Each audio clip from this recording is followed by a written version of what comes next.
Hello and welcome to the IslesNation Podcast. I am Pete Truskowski, also known as at NY IslesNation. I'm joined today, as usual, by Carey Haber and Mike Rankiewski. How are you guys doing today?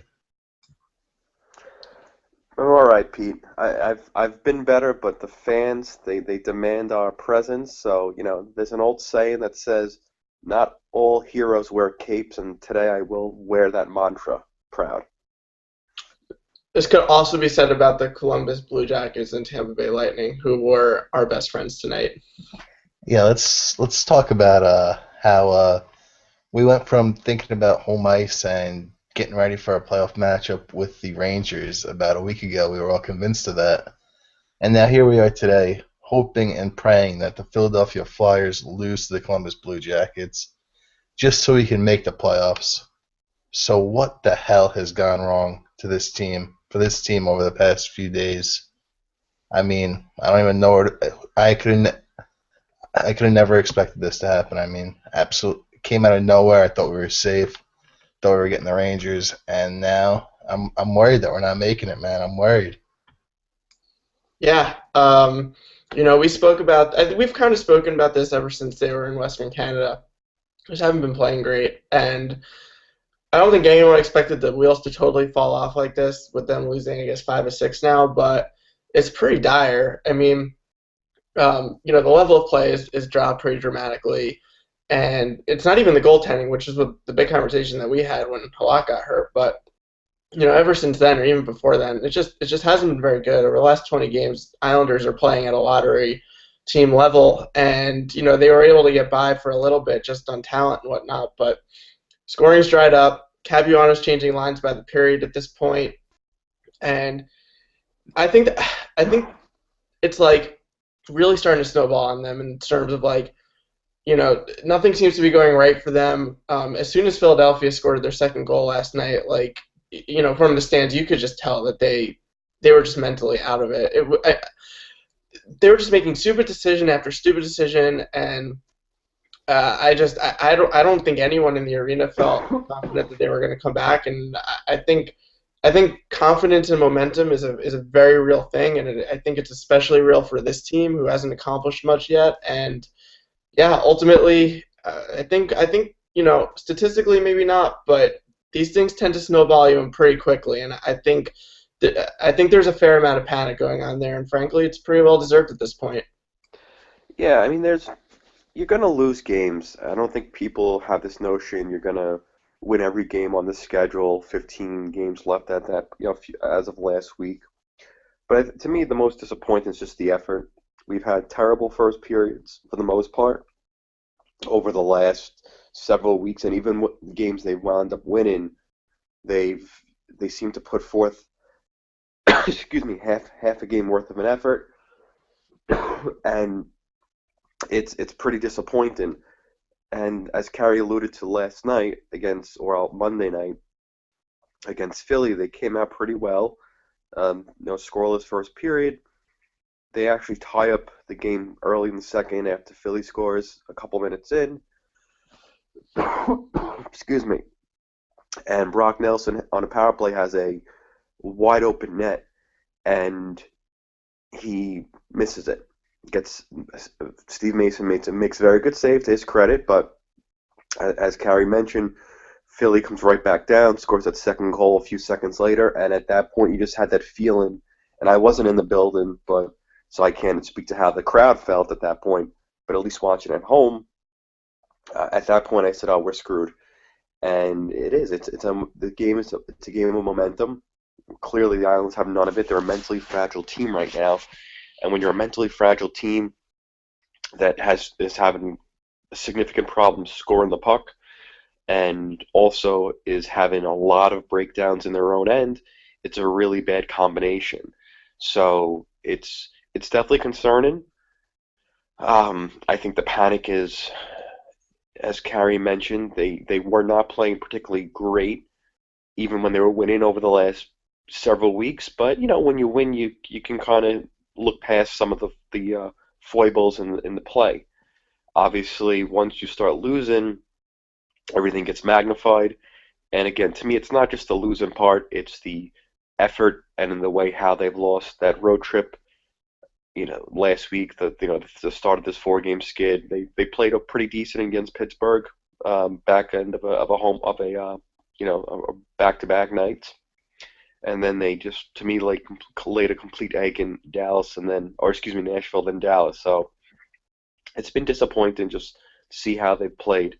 I can live with losing if they put forth a good effort, but they haven't done that over the last several weeks, and that to me that's the most concerning because there there's nothing you can hang your hat on to say, well, here they come, they're going to start putting it together. They need to go out and do that now for me to really get that belief back. I don't know why anyone would even have confidence that's a thing that's going to happen. I mean, I don't think they actually played that poorly last night. I think it was obviously a terrible bounce, and certainly the fragility of this team kind of bit them at that point. But I think they played that game again. They have just as much of a chance to win it, especially relative to some of the other games. But I don't even take much of a silver lining in that. Like, great, you guys played a really good game for the first time in a month and a half, but maybe if you didn't play so poorly for the last 6 weeks, a game like last night doesn't mean as much. It doesn't become as magnified. So, and this is what I kind of alluded to last time we spoke about. You're not going to hear me talk much about the statistics once you get to the playoffs. We're kind of at that point now. I mean, realistically, this team has 10 games left or 11 games left, and you need to win 5 or 6 of these games to get into the playoffs. And at this point, I don't think I care so much about how they do it. I don't have enough trust in them to think that they're anything remotely near like true Stanley Cup contenders at this point. But hey, like we said last time, the team could use the playoff revenue. It's obviously good for the franchise to be in the playoffs. You don't want to have a stigma of a season being a complete and total embarrassment, which is what it would be if they miss. So, just because they played well yesterday doesn't mean much if they don't start compiling wins over the next couple of weeks. It's essential at this point, and how they do it doesn't matter so much to me right now. I'm in an ordinary mood, and I'm going to start with something that might be sacrilegious to Islander fans. But John Tavares, where the hell are you? I feel like John Tavares I haven't noticed in the last few games. The only thing I remember from him over the last 3 games is him getting the puck out of the net for Pulak's goal. I mean, this guy is on pace for his worst statistical season since his rookie year in the NHL, and that year he couldn't stay on his feet. This team needs John Tavares right now. They need him to step up, and they need him to be the leader and help this team, will this team towards the playoffs right now. I mean, but he's nowhere to be found. I don't know what it is. He's playing with different line mates every night. And I don't know if other teams are focusing in on him and just shutting him down because, as we mentioned before, the Islanders' secondary scoring is beyond enigmatic. So, I mean, it's pretty easy to focus on Tavares, shut him down. You can probably shut the Islanders down. But if John Tavares, former first overall pick, superstar, literally mentioned in the top 5 of the league all the time by experts, he's got to find a way through this and absolutely has to get his head straight and lead this team because, I mean, that's what we have John Tavares for. That's how we all fell in love with him. But right now, John Tavares is invisible, and I think that might be the main reason why we're looking the way we are because when we looked at sometimes John Tavares can mask that with his shifts, and he could lead us, he could put up 2 points and lead us to a victory himself. But if John Tavares is nowhere to be found, and the rest of the offense is nowhere to be found, we look like an AHL level team. And as Carey said, I mean, our Corsi numbers are comparable to the team that in the 08-09 that led to us getting Tavares. And I mean, I'm not surprised with the way Tavares is playing. This team looks this way. Yeah, and while I agree he has to be better, you mentioned, and I think part of the reason why he's struggled this season, it seems every night he has 2 different line mates. There's no consistency. The secondary score in the last several weeks has completely dried up, so teams have no reason to fear anyone else besides Tavares. I mean, to be honest, the most consistent scoring line has been the 4th line after Tavares, which is great for them, but that's not that lies the reason why over the last 4 games they've scored a total of what? How many goals? I'm trying to think now. One. Yeah. Mike, I don't want to cut you off, but at the same time, Tavares has played with these line combinations last year and dominated. I mean, Yeah, Bailey and Lee with Tavares. but you know what though, at some point, I mean, and again, I guess I'm getting to a bigger point about the general manager and the team he constructed is you can't just you, part of your, but yeah, John Tavares is a franchise player, and I think most fans would acknowledge that he's not on the level of Sidney Crosby or Alex Ovechkin or a guy like that who can essentially take the puck from end to end and is going to be a dominant player in that sense. When he's on his game, I feel like he is. Because last year, Anders Lee and Josh Bailey were his line mates when he was literally tearing up the league in February. But Anders Lee and Josh Bailey. What if I think you're both When right? Tavares is Tavares, He needs guys to put the Tavares. puck in. He needs guys to put the puck in, though. I think you guys are both right. Like, Mike brought up a really salient point, which was the fourth line has been the best line. And that's true, but why do we think that is? Because they're the only guys that have any chemistry. The lines aren't switching every other period, except for in the other 9. So I think that's why. As far as Tavares is concerned, I think Pete's right in the sense that this is not the John Tavares that is a superstar. This is John Tavares doing too much, trying to do too much because I think he's extremely. I don't want to say stressed, but I think he understands the situation. Team isn't scoring right now, and he feels as the captain and star of the team, he needs to be scoring, and he's not doing that. I don't think it helps him that Capuano keeps changing his lines by the game, but at the same time, I don't want to use that as an excuse either. I think it's a combination of everything. Him trying to do too much, and the fact that no one in the top 9 has any chemistry because the lines changed. I think he's changed lines like literally 11 or 12 times in the last 6 games. It's absurd already.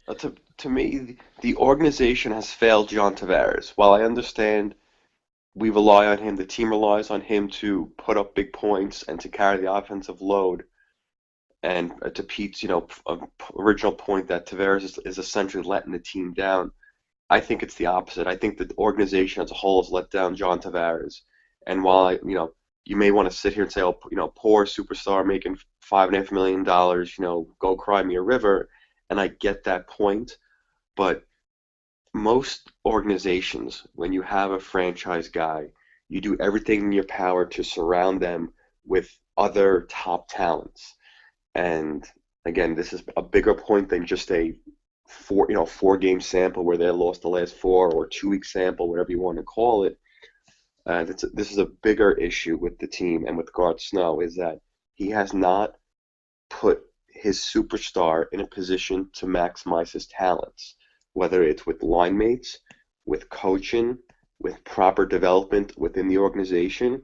They have not done enough to support their franchise player. And I honestly think that with a better organization from top to bottom, we would see a better John Tavares. Now, whether that means you get him better line mates in the future, you get him a better coaching staff in the future to work with, or whatever combination of factors you think can do that. But to me, we've only seen, I think through his first 7 years, I would say 90% or 85% of what John Tavares could be. There's that extra 10 or 15% that I truly believe can be untapped by improving around him. And we haven't done him any favors.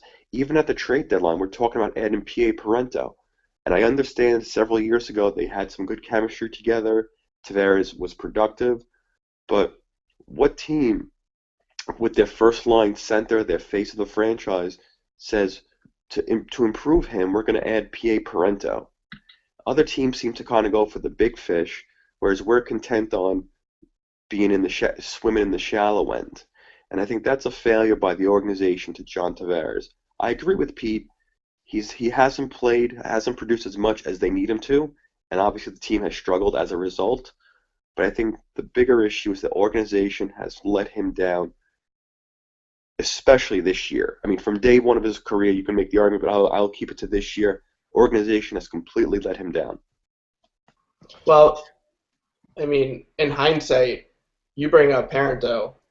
In hindsight, that I don't want to get too far in the weeds, based off of recent events, but I think we can all agree at this point that was a trade that was on the table that probably should have been explored a little bit more than apparently was. we all saw this before the trade deadline, that this team had some offensive issues that, statistically they were masking it because they were still in the top, 10 in the league, but you see it now. I mean, this isn't just poor shooting luck. This is just a complete inability to generate offense. PA Parents would have helped that. So, we can get into the first-line winger debate. I think it's a legitimate one to have, and I think that's something that hopefully will be rectified over the summer.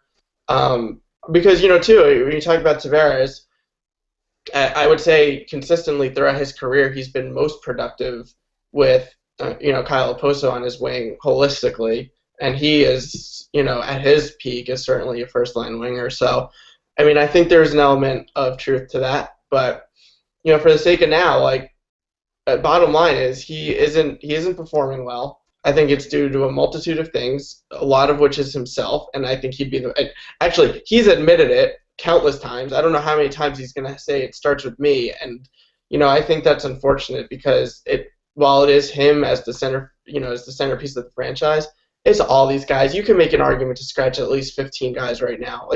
That's literally how bad this team has been lately. He's been carrying a lifeless organization his entire career. It's not surprising to me that there's going to be stretches during a season where he goes flat. And unfortunately, the Islanders have not surrounded him with enough pieces to pick him up and to carry the team when he's not going well. It's obviously no coincidence that the team wins when he plays well for the most part. And clearly when he struggles offensively, the entire offense seems to struggle with him. And again, I don't want to make too many excuses for a guy of his stature with his ability, earning the paycheck that he brings in. But I think it just goes overall to the organization that they have not done enough to maximize his abilities and put him in the best position to possibly succeed. I can't buy that because if you look at the start of this year, Ryan Getzlaf did not score a goal for 2 months, I think it was. Anaheim couldn't score a goal forever. And Anaheim, but they struggled. Anaheim was losing on the first beginning. Exactly, that's what I'm saying. And then Getzlaf found his game, and the Ducks are now one of the top teams in the league. They also changed their system, though. They tried to play like we did last year, and it didn't work. And Boudreau in December was like, all right, we're shifting gears. And so what they did was they went to almost a purely defensive system. And if you look, they're not actually scoring a ton. They have the puck a lot more because they're controlling the neutral zone, and they're basically suffocating teams there. And that's been a big reason for their success. And Anaheim also had Corey Perry they can lean on, a former MVP, a guy like Ryan Kessler, who I think most would admit is a pretty solid second-line center. Andrew Cogliano. They have some talented pieces on the back end. I don't see the Islanders with a former MVP on their team. Maybe a Pee Wee team MVP, but not an NHL MVP over the last several years. So yeah, while Getzlaf was struggling early in the season and Ducks were obviously not winning a ton, there were also other guys in place where, in theory, should have been able to pick up some of the slack as well. Yeah, at the same time, though, Corey Perry has 52 points this year. Kyle Oposo has more than that. So Kyle Oposo is not that much worse of a player than Corey Perry is. Franz Nielsen is about equal to Ryan Kessler. And then Andrew Cogliano, give me a break. With all the top-round picks like Brock Nelson and Ryan Strome, we should not be yearning for Andrew Cogliano. What I'm saying here is if Tavares is Tavares, he doesn't need Tom. He had Thomas Vanek on his wing, and yeah, he looked amazing with Thomas Vanek on his wing. But did that team win? No, it was obviously a flawed team. But in a salary cap era, you can't have Thomas Vanek making $7 million on one wing and Kyle Oposo is looking to make $7 million this year on the other wing, or you're going to have Evgeny Nabokov in net and Andrew McDonald playing top pair minutes. But we don't even have one of those $7 million wingers. So what would be the issue this year? We're already $8 million below the cap.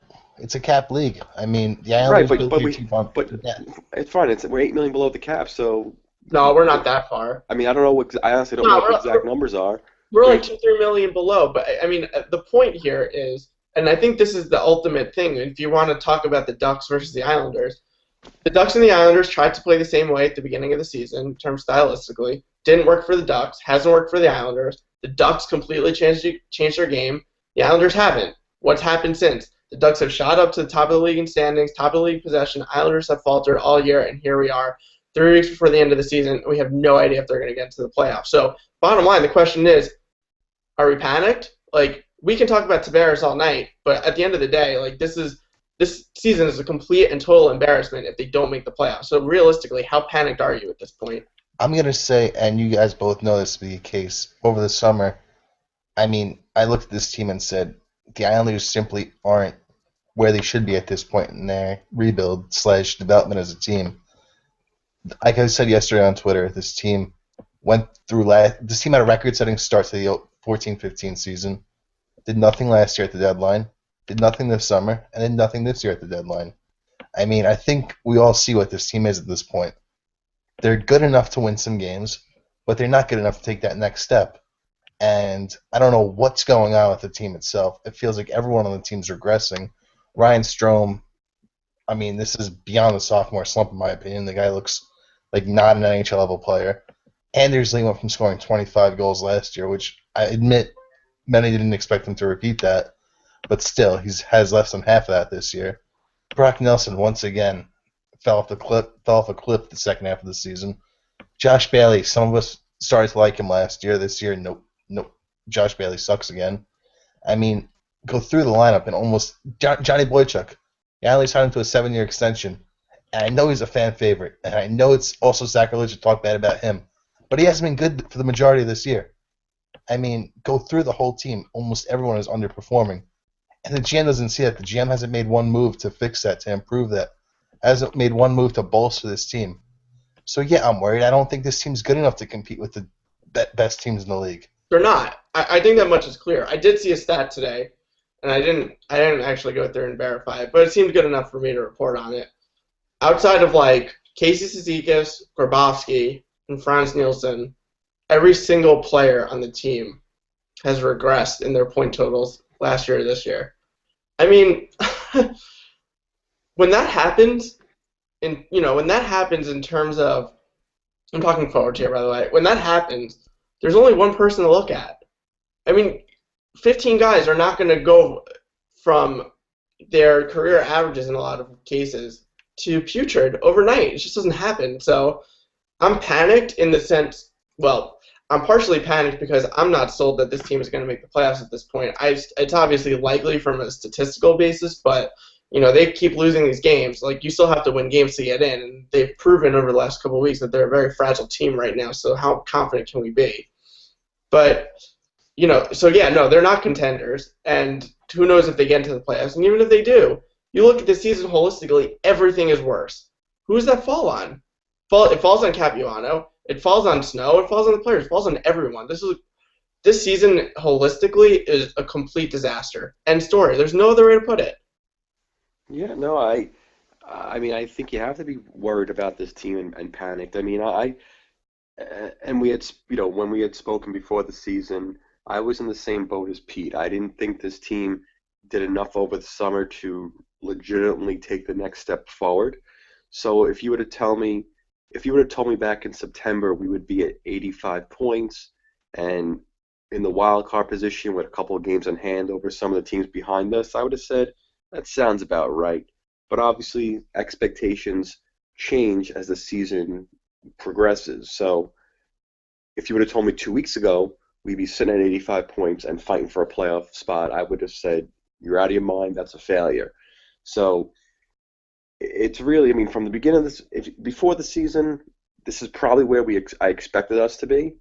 But the collapse that we've had over the last week plus has really just, it's definitely had you panic, because even for a team with all its flaws, I think every fan would admit we still want to make the playoffs. And while I agree we're not going to probably go very far in the playoffs, I think it's a lot more exciting to root for a playoff team than to worry about who we're going to pick 12th overall in the draft this year. So I'm panicked. I'm nervous because we had a spot locked up after that Western Canada trip. Even though we didn't play great, we got results. So I figured at that point we've pretty much locked it up. Now it's a matter of jockeying for position. Now we're we're jockeying for wild card position, and we have to do everything we can to possibly stay out of that second wild card spot and a date with the Capitals, which I think they would wax us in in 4 or 5 games. So it's been definitely a disappointing season so far in that regard. I'm not going to say it's been a complete failure yet because there's still 11 games left, and stranger things have happened, whereas a team could, and I don't think it will, but maybe a team, they sneak into the playoffs and they actually win a round and they cause a scare in the second round. I mean, if that happens, I think we'll look back at this little stretch and we'll have a good laugh and say, remember when we thought we were going to miss the playoffs, and here we are in the conference finals, and who would have thunk it? So there's still more to the story to be written, but as of now, I have a funny feeling I kind of know where this ending is going to go. I mean, yeah, sure. If on the off chance that they win a couple of rounds, yeah, we'll come back and laugh at this podcast. But I mean, a lot of this is smoke and mirrors. Like, there's really nothing about this team other than, I think, the goaltending that has been over 70 games truly consistent. The offense hasn't been. Now the special teams haven't been. Penalty kill's been terrible lately. I mean, at the end of the day, if you want to judge the season based off of a couple of 7-game playoff series, I understand that, and I guess it's reasonable given how desperate the fan base is. But just on the whole, like, this team is just so underwhelming in pretty much every facet of the game. Right, but let's be honest. I think even you, someone who is very fanatical with numbers, if this team went on a playoff run and went to the conference finals and they wound up losing there, even if their Corsi was 25th in the league, I would hope at some point you'd crack a smile and be somewhat happy about it. Oh yeah, no, believe me, Mike. As soon as the playoffs start, actually, like I said earlier in the podcast, like, I'm kind of over it at this point. Like, you can't judge in such a small sample size, holistically. I mean, it's a good indicator over the course of a season, but I don't really care what their Corsi is over the next 10 games if it means they're going to win 5 or 6 of them and get into the playoffs. And, again, what the Corsi tells me is that this team's probably not contenders, but that doesn't mean I'm not going to sit here and be, like, so stubborn or ridiculous about it where I was like, oh, well, their Corsi sucks, so I hope they lose. Like, that's absurd at this point in the season. Like, at this point, it's all bets are off. Win as many games as you can. I'm treating this as if it's the playoffs already because that's kind of the situation they're in. They got to start winning these games. They don't have much leeway at this point. Here's a hypothetical. The Islanders make the playoffs, lose in the first round, 5-6 games, and Capuano stays, Snow stays. We get the whole spiel about losing our starting goalie. Or the Islanders miss the playoffs and clean house. Which would you prefer? Making the playoffs. Wow, that's a tough question. No, but you know what? I obviously, I'm not a big fan of Capuano at this point. Snow, we've had this conversation offline a few times. I kind of waver on it by the day, but at the end of the day, like, this team is going to be considered a successful NHL franchise the more they're in the playoffs. Like, you look at teams like Colorado, Ottawa, teams that have, like, severe, in my opinion, management issues. I don't want to be one of those teams. I want to be a team that, even if it's the 7 or 8 seed, like, be in the playoffs every year. You never know what can happen. They lose in the first round. At this point, obviously, we all kind of expect them to. I'll take being in the playoffs every single time, even if it means keeping those guys over not being there. Because you know what? At the end of the day, if they're so bad, and we can have that conversation again later. If they're so bad, eventually the hammer's going to fall on them, and they will start missing it, and there'll be time to make a change. So for my money, make the playoffs every single time. I still don't know. I'm not a Capuano fan. I think, as we've discussed before on this podcast and offline, I think Snow is overrated. It's funny. I think fans either overrate Snow severely or underrate him. And maybe I'm underrating him here. I like to think I'm somewhat rational, but clearly many people might disagree. I think he's done some good things here, but overall, it is a business. It is a results-oriented business, and if they wind up losing again in the first round, you look back through 9 years of results, and all you have to show for it is 4 playoff appearances, 4 first-round exits, a number of top 10 draft picks, several of those who are not with the organization anymore, and another couple who may or may not pan out with the team. So again, I understand he had some issues, or those organizational issues that were out of his control as far as spending money that really he couldn't do anything about, which I know gives in some people's eyes a big pass, but I don't know. If you're going to tell me you're going to replace them with established, competent management that will give us instant credibility amongst the league and the other franchises, you know what? That may not be a bad trade-off. While it obviously sucked to miss the playoffs, it may be better in the long run to see this happen. I guess it's the argument when people, when we were so bad that we were, are we going to finish worst in the league and get John Tavares, or are we going to finish, worse, somewhere in the bottom and be in the lottery for this next superstar? And there you had a section of fans who, basically said, no, we must win at all costs. You want to win, which I completely get. And then you have another section of the fans which say, no, you want to lose as much as possible, ensure the higher pick, because in the long run that'll be healthier for the franchise.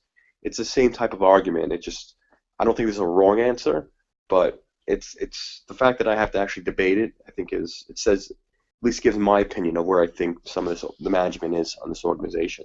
It also shows us where we are in the 5 stages of grief. We are on step 3, which is bargaining. I mean, I get that point. I think the worst place to be as a franchise, and not just in the NHL but any sport, is like a good team above 500 don't make the playoffs. That's it's such a tough place to get out of a lot of times too. Some teams can do it, obviously. If you have the right management mix, it's totally doable. But the Islanders were honestly a team like this for 5-6 years, where they hovered between 8th and 11th place for 5 years in a row. It's tough to get out of. The way that they, have tried to get out of it was by tanking. Didn't work. In the sense of, let's be real, we are right now where we were 10 years ago in terms of pure results. Organization's healthier, all that, I get it. But in terms of standings points, we are pretty much exactly where we were 10 years ago. It's pretty depressing. They're on a treadmill. That's what they're on right now. And honestly, I feel like it doesn't matter if they make it or if they don't make it. It probably matters to the owners because of the revenue. But I don't buy this excuse that the experience matters to the players. How many times are the NFL losing the first round to get that experience that they need? I don't buy that anymore. They should have it. This core has lost in the first round twice. They shouldn't have to lose in the first round again to get the experience they need to advance. That's what I'm saying here. And to that point, I mean, the Islanders right now, and I know Alan Hahn and Rick DiPietro use this term a lot on Hahn and Umpty, they're on a treadmill right now, and that is the worst, as Carey alluded to, that is the worst place to be as a professional sports team, on a treadmill to mediocrity. And honestly, I feel like they're still on that treadmill, even if they make the playoffs and make the first round, if they miss by a point. They are still on that treadmill. And with Garth Snow at the helm, he's proven nothing to me that he could get off that treadmill with his moves. And with Jack Capuano as coach, once again, these young players are not elevating their play. They regress for the most part. So once again, what makes you believe that Jack Capuano and Garth Snow are the two to get this franchise off the treadmill? There's nothing. For me, I don't see it. I agree. There's nothing right now to indicate that these two guys should be be able to take us to the next level. I hope a month from now we're having a different conversation and we're saying that, hey, we won the first round and I can't believe it and this is, things are looking up. But as of now, based on the evidence we have this season and in the previous 8 seasons of Garth Snow's tenure, he's essentially capped us out at a first round playoff team, which is just not good enough. For all the the top 10 picks this organization has had, and I'm not even going to go back into obviously the pre-snow days because that's not fair, but this organization over the last decade has had a number of top 10 picks, and I understand it's not the easiest to nail all of those picks, but Garth Snow made a clear statement that he wanted to build through the draft. Whether that was forced upon him or not, that's a whole nother debate. But he simply has not produced enough results in drafting star players and impact players at this point.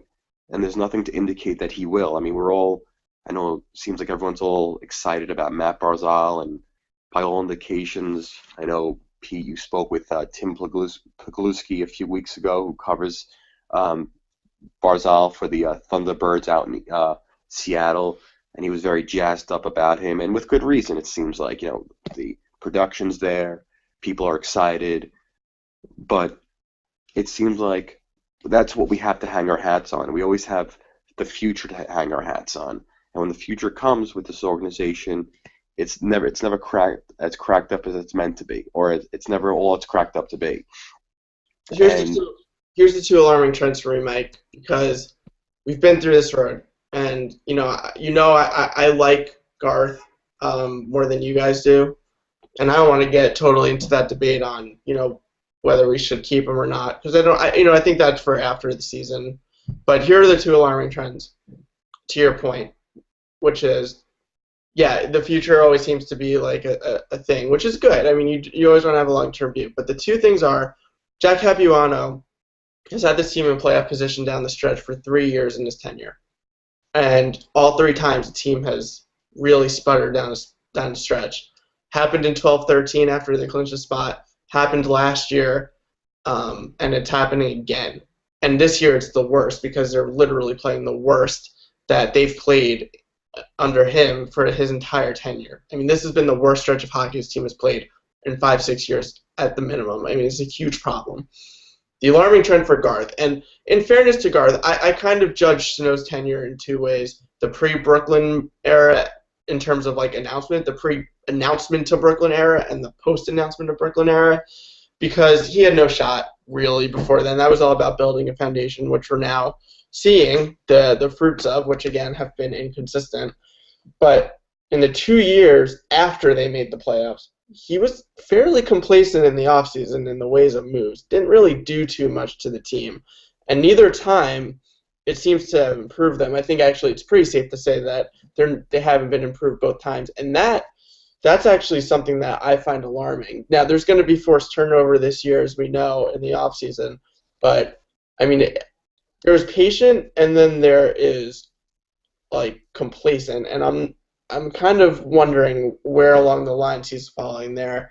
It's definitely a concern at this point. I think with both of them, these two trends at this point are something that we really need to keep mindful. And after the season, when we do our recap of it, that's going to be something that I really take a close look at, because I see this as a big problem, honestly. Yeah, and what's concerning is there's, we've spoke a few times, and we all seem to have some type of understanding, or at least we tend to think, and I think many Islander fans on message boards and on Twitter have this feeling that if we lose in the first round, Capuano's fired, and we'll get a new coach, or when new ownership begins in July, we're going to have new management come in.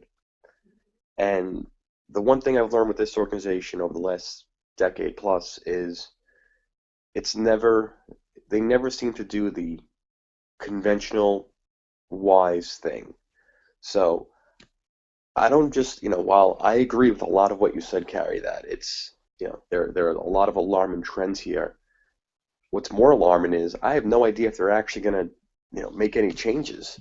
As you said, they might just be complacent enough to say, hey, you know what, we've made the playoffs a couple of years in a row, and we got a couple extra home revenue gates, and that's all we need, and that's sufficient for us. The accountability, it starts at the top, it trickles down through the lower levels of the organization, and that's still yet to be seen with new ownership, is how they treat this team. Are they in here just to turn a profit, or are they here to try to build a successful organization? And I know it's a really broad point, and you could have a whole debate on that as well. But it just seems to, and I bring that up because we've also had this notion about the common sense thing of, well, and I'm going to try to get this back on the today of the team, with Capuano is we all had this point that Ryan Pulak's going to play, he's going to play come playoff time, and the last several games we've seen Brian Strait in there, and again we don't need to go into this discussion of Brian Strait's deficiencies. We watch, we know, everyone knows, but those decisions are what scare the hell out of me. Is just we don't know what the hell they're thinking. We think they're going to go left, they go right. It's really concerning. It's really alarming. What should be a basic decision, what should be a rational decision, they just completely fly off the handle, do whatever the hell they want. And it seems to be the attitude through the entire organization that they think they're smarter than everyone else, and they just do whatever the hell they want. And I'm not to say the fans are always correct, clearly, but at some point, just you got to have some common sense, whether it's the general manager making moves or down to who should be playing this number 6 defenseman, Pulak or Strait. You know what's scary is the fact that when you look at this team, Garth Snow obviously uses analytics to build this team, and Brian Strait is probably one of the worst defensemen in the league in terms of analytics. So why is he on this roster? And to that point, less than a month ago, Jack Capuano told Arthur Staple that he needs his team to possess the puck more than 51% of the time. And he dresses Brian Strait in place of Ryan Pulak. This team has scored 8 goals in their last 6 games. One of those was Ryan Pulak's first NHL goal. Brian Strait scored. When Brian Strait scores, it's like Ramos getting laid. It doesn't happen. But so right. Ever since he said that, Capuano, team is totally tanked in possession. I don't know. Ever since he said that, he's been playing lines without a center. You know what the funny thing about Strait? Since the All-Star game, Strait's the Islanders' best defenseman in terms of possession. In all seriousness, that is a problem. When that happens, Brian Strait is not a competent NHL defenseman. We know this. When he is your best defenseman in the way of possession, when you have Nick Leddy and Hamonic and DeHaan on this team, you got a problem. There is a big problem there. And so, to one of Mike's points, which is this team kind of does things unconventionally. What's the downside of firing Jack Capuano right now? What is the downside? They're not possessing the puck. They've lost 6 of 7. They're still spinning right out of the playoffs. Someone tell me the downside. There is no downside. I'm being honest. I don't know what the downside would be. You could like you just mentioned, they haven't been winning. The only thing I can think of maybe is now you have, with 11 games to go, if it is a mentally fragile team and they see that as a move of desperation, do they completely just unravel? Whereas maybe now you possibly think that Capuano still has a little bit of an influence on the locker room, and the veterans still respect him, so they're going to play hard for him. Maybe they see him getting fired right now as a crap. The team completely, the organization doesn't believe in us. They're they're pulling out all the stops. We cost this guy his job, and if they're as mentally fragile as we think they had showed over the last several weeks, that might be the final nail in the coffin. Maybe. But at this point, to me, the reward is much greater than the risk. The risk is as I just said, they completely tank. They miss the playoffs, but maybe there's some changes. There's gonna be changes. The reward is, hey, maybe they wake up. Maybe the team realizes that we got to play better no matter who's behind the bench. A new voice inspires them, gets them motivated, and they go on a deep playoff run. The Devils were in first place back in, 05 or 04, whatever exactly it was. I really don't remember, but 3 games before the playoffs, and they fired their coach. That just shows you the expectations for each organization and set by the general manager at that time. So at this point, I agree with you, Carey. I don't think there's a downside. I don't think the risk of losing further outweighs the reward. I think that the chance is, hey, maybe this is what the boost they need to light a fire under their ass, and they get going, and they surprise us come April. And the downside is, well, they continue to lose and they miss the playoffs, and how they've been playing the last several weeks, they might miss it anyway. So I think it's worth a shot. You know, when I look at coaching, it's really tough, I think, to quantitatively really judge it, right? I mean, a lot of this even conversation that we're having now about Jack Capuano is kind of qualitative, anecdotal, based off of things that we're seeing. But the team literally cannot play worse than they have played over the last month and a half. Like, I could coach this team to 44% Corsi, I think, like, by literally saying go out and play a left-wing lock, because they all know how to do that. So, I mean, I'm kind of speaking hyperbolically on purpose to prove a point here, because obviously Capuano is a better coach than me. But the point is that I judge a coach partially by the sum of its parts, right? Like teams, and I don't just mean in the standings. I mean how much you're dictating play, how much the type of system that you're playing. Like it comes down to a few things. Special teams is one. The Islanders were an elite possession team last year, and this year they're under 50%. How does that not fall on the coach? And at this point, they're 44%. Like, again, how is that not falling on the coach? I literally do not think they could play worse. So, in my opinion, yeah, Mike, you're right. The downside could be that the players on this team are so fragile that they literally fall apart, and that's that. But that's kind of already happening to a degree. And I understand that they're still 95%. I just looked. According to Sports Club stats, to make the playoffs as we sit here tonight. But again, I don't see this team being physically able to play worse than they've played over the last month. By default, they would likely play better. So to me, like, I just don't see a downside. It's really his only move to shake up the room and not, to shake up the room without, scratching Josh Bailey for Steve Bernier. At this point, we're so far past that. There's a much bigger problem here. I've seen Jack Capuano survive 10-game losing streaks in November after his team made the playoffs last year. I've seen this guy survive things that I couldn't believe he survived. I mean, the team missed the playoffs in 2013-14. After they made the playoffs in 2012-2013. And the first thing out of Garceau's mouth was Jack Capuano's coming back next year. Last year, the Islanders get eliminated in the first round. First words out of Garceau's mouth are Jack Capuano's coming back next year. Yes, But you know what, Pete? The goaltending was a major problem in 2013-14. There was, whether you agree with it or not, we can debate that till the cows come home, there was somewhat of a legitimate excuse. They had the worst goaltending in the league that year. Last year, first 100-point season in like 30 years. There's a legitimate reason to bring him back.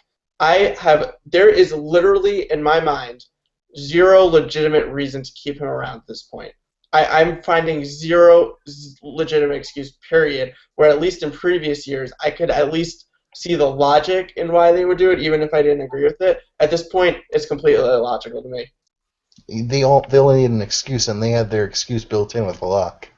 I mean, it's as simple as that. But the goaltending has been fine. That's not the problem. I mean, I know it's not the problem. Tell Daniel Friedman that, first of all. But I know it's not the problem, but like I said, I have no reason to believe that Garth Snow will ever fire Jack Capuano. And if Jack Capuano is a hill that Garth Snow wants to die on, then let Garth Snow die. I mean, at this point, there's literally no chance. I mean, I know we all know that there's no chance that Jack Capuano gets fired before the end of the season. But, I mean... So, basically we're going to need... so was it... What do they say? Roaches would survive a nuclear holocaust. So I guess Roaches and Jack Capuano would survive a nuclear holocaust, it seems like. I mean, I agree with you on the Snow point.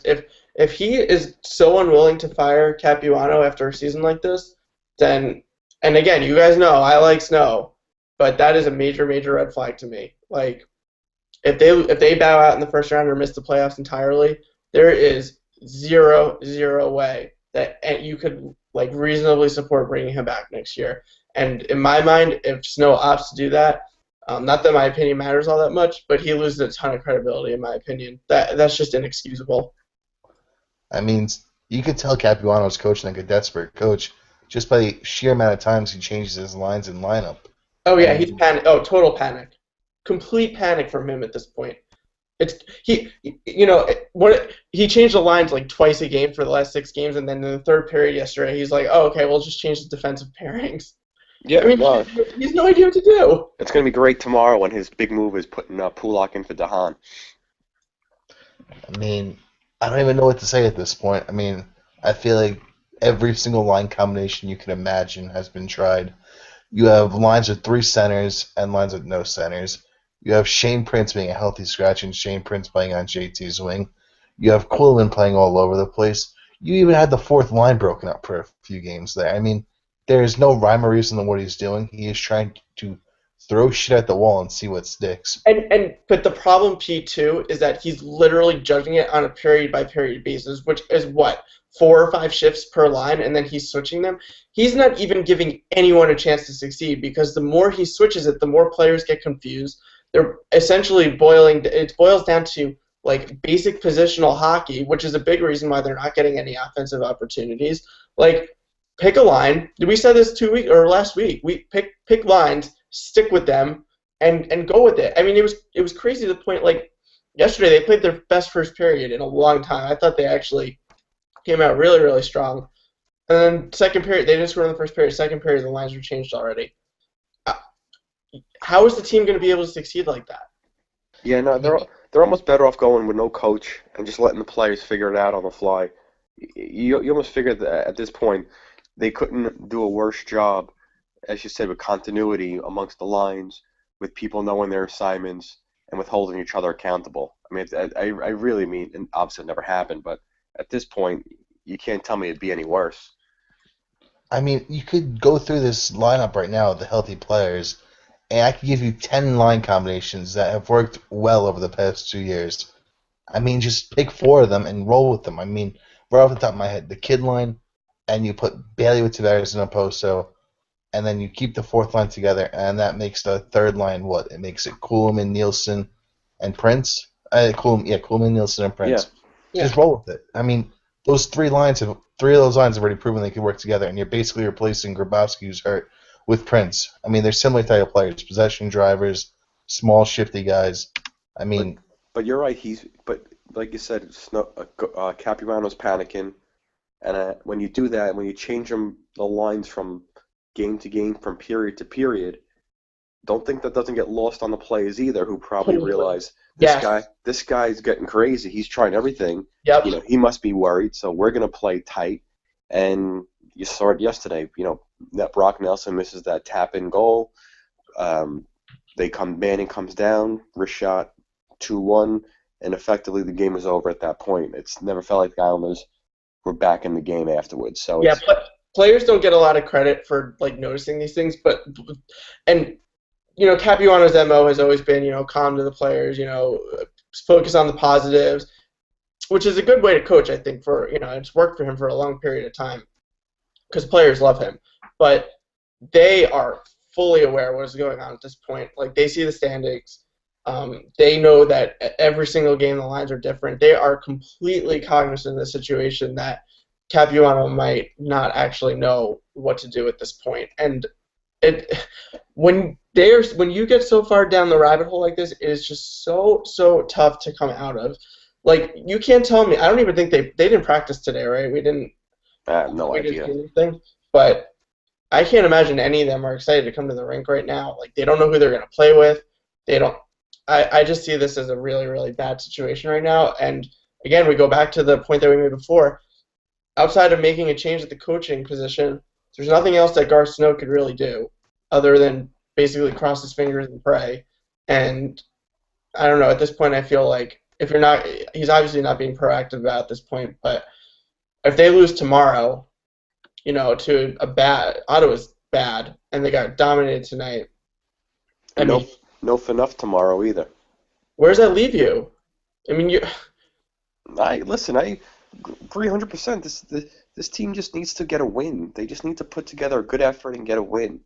And maybe they'll stop gripping their sticks so tight and relax and just play a little more free-flowing and kind of get back to playing what kind of got them to this point for the most part over the last 2 seasons. But it's, momentum's a real bitch. If you don't have it, it's tough to get back. And they just need something. And whether they need a couple fluky goals to go in and get people going, or they need John Tavares to basically just have a 4-point night where he gets a hat trick and it's just dominant, or they need a shutout from the goaltender. They need someone or someones to essentially just put their foot down, for metaphorically, and just get a win, whatever it takes to get 2 points, and then hopefully that'll kind of put them at ease. It'll at least relax the players for that, for a couple days. That okay, we got a little bit of a cushion now, as far as against on the playoffs. We still have our eyes set on second or third in the division, and let's go. We kind of withstood the storm. We had a bad week plus stretch where we only got 1 out of 8 possible points, but we got a win now. Let's just go from there. Let's get a second win, and the next thing you know, we're rolling. We're in the playoffs, and this is just a blip on the radar. But they need that first win. It's easy to say it's going to lead to all these great things, but they need to basically put together a really good effort against Ottawa. If they do that, they should win, because on talent-wise, they should be better. But as we've seen in this team, one thing goes bad, and it's the wheels come flying off. Let me get on my soapbox here and say that of all the things wrong with this team right now, that goaltending and specifically Thomas Greiss is not one of them. I know there's some mindless people that tweet me, and a former hockey journalist that should not be named, who thinks that Thomas Greiss is the reason that this team is struggling right now. Since Yaroslav Halak went down, Thomas Greiss is a .914 save percentage, which is right around league average. No one expected Greiss to maintain his .931 that he had before Halak's injury, and all we need from him is average NHL goaltending play. I mean, he's a backup goalie who's getting overworked. We can't expect much more from that than him. He's kept us in every game. He's giving up 2 or 3 goals. I mean, this team should be able to score 3 goals to at least send games to overtime when he gives up 3. And for the most part, he's been fine. I mean, I don't know what you guys expected from Greiss right now, but these mindless narratives, like I see that the team's playing tight because they have to defend Greiss's crease and that they can't take chances because they're scared of Greiss. That's bullshit, because a month ago when both goalies were healthy, all we heard was how Yaroslav Halak got no goal support and Thomas Greiss got all of it. I hear these narratives about how if the team's only going to score 1 goal, then Greiss has got to shut him out. Yeah, we don't live in a fantasy world. Well, if the narrative is, or if someone's theory is, the team has to play extra conservative because they're worried that if that they don't want to expose Greiss, they're doing a pretty crappy job of doing it, because they're still letting up a ton of chances, a ton of high quality chances, and they're not exactly like they're clamping down defensively. They haven't exactly been the 95 devils in their own end over the last couple of weeks with with Greiss and net. The goaltending is the last problem this team has right now. Greiss has done more than an admirable job. Berube filled in very nicely last weekend against Pittsburgh. They've gotten good enough goaltending in, I think, every game since Halak has went down to give them an opportunity, the skaters an opportunity to either win or get to overtime. As you said, as for a backup goaltender, I don't know what else you can expect. If he shuts it, of course, you would love him to get a shutout every night. But as you say, it's not going to happen. At some point, you need this offense, which you've relied upon or has produced the last 2 years, or last several years, to be honest, quite nicely. You need them to step up and still score some goals. You need Tavares to kind of break out of his slump. You need Strome to find out where the hell he is on the ice. You need Lee and Nelson and Nielsen and Oposo and all these guys to basically improve their game and step it up. No, Greiss has not been the issue. Anyone who thinks that is just, to me, just being a contrarian for contrarian's sake, and there's nothing credible to demonstrate that's even a real theory or any truth to it. It's a total garbage narrative. It's garbage. Since Halak went down, Islanders are averaging approximately 13 high-scoring chances against per game, which is solidly good for 24th in the league. They're generating just 9.1 high-scoring chances per game, which is good for 28th in the league. This is the problem. They're defensively awful. They're offensively inept right now.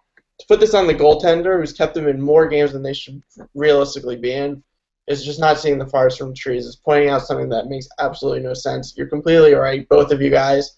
I was obviously worried on the first podcast. I still would be, just because I don't trust the skaters to have the puck enough for Bryce to really have a chance to steal a series. But bottom line, this isn't the problem.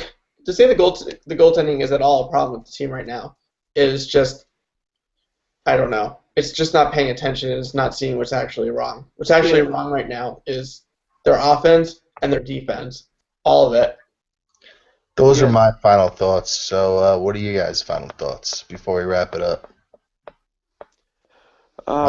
Yeah, I would just want to really see a good, complete 60-minute performance. As cliche as that sounds, I just want to see a full effort against Ottawa.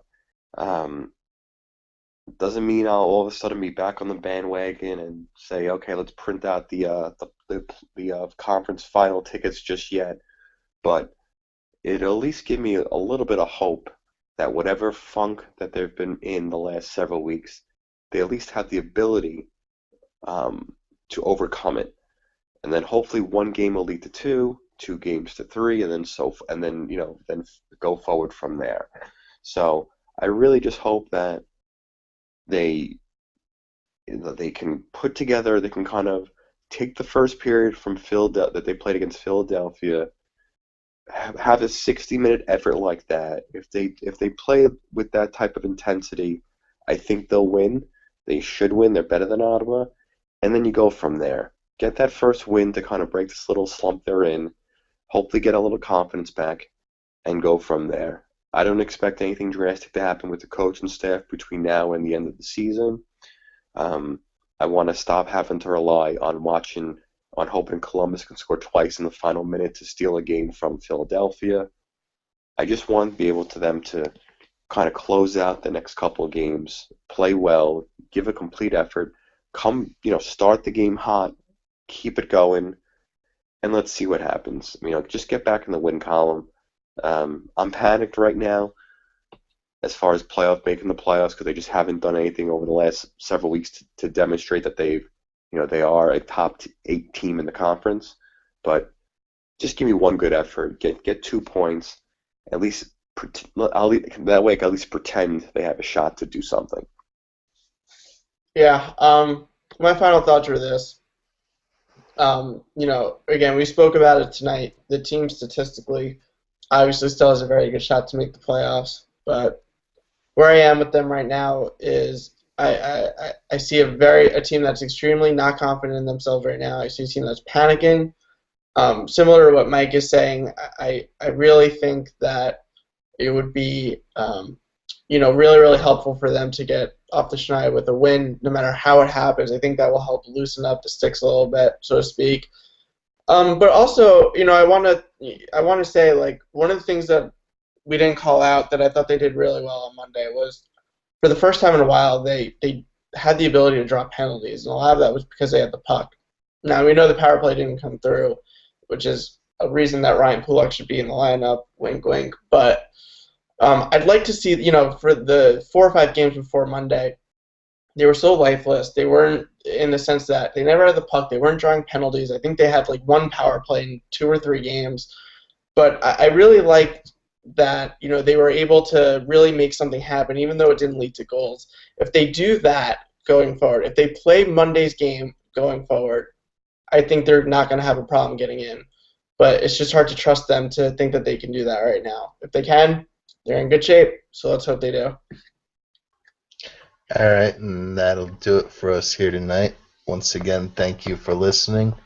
I'm sure you guys are as worried as we are. As you could tell, all of us are pretty much panicked right now, and we're definitely not alone. So hopefully this team could come out and play well tomorrow or tonight and get the 2 points and that'll start them on their way towards the playoffs, which start in less than 3 weeks, I believe.